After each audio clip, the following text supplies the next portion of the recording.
বিসমিল্লাহির রহমানির রহিম। বিসমিল্লাহির রহমানির রহিম।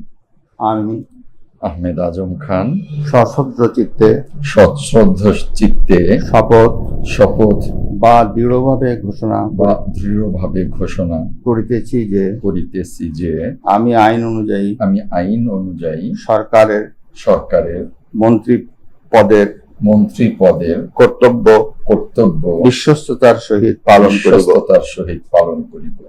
আমি বাংলাদেশের প্রতি অকৃত্রিম বিশ্বাস ও আনুগত্য পোষণ করিব। আমি সংবিধানের রক্ষণ সমর্থন ও নিরাপত্তা বিধান করিব এবং আমি ভীতি বা অনুগ্রহ অনুরাগ বা বিরাগের বশবর্তী না হইয়া সকলের প্রতি আইন অনুযায়ী যথাবিহিত আচরণ করিব। এবার মাননীয় মন্ত্রীর গোপনীয়তার শপথ পাঠ পরিচালনা করার জন্য মহামান্য রাষ্ট্রপতি মহোদয়কে বিনীত অনুরোধ জানাচ্ছি।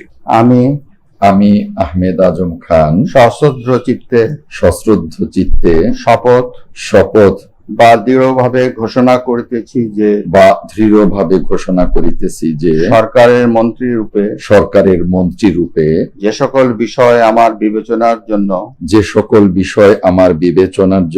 আনিত হইবে বা যে সকল বিষয় আমি অবগত হইব তাহা মন্ত্রী রূপে যথাযথভাবে আমার কর্তব্য পালনের প্রয়োজন ব্যতীত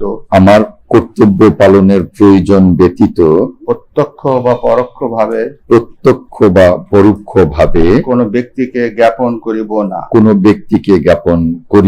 বা কোনো ব্যক্তির নিকট প্রকাশ করিব না। এখন মাননীয় মন্ত্রী মহোদয়কে মন্ত্রীপদের শপথ ও গোপনীয়তার শপথপত্রে স্বাক্ষর করার জন্য এবং স্বাক্ষর শেষে নির্ধারিত আসন গ্রহণ করার জন্য বিনীত অনুরোধ জানাচ্ছি।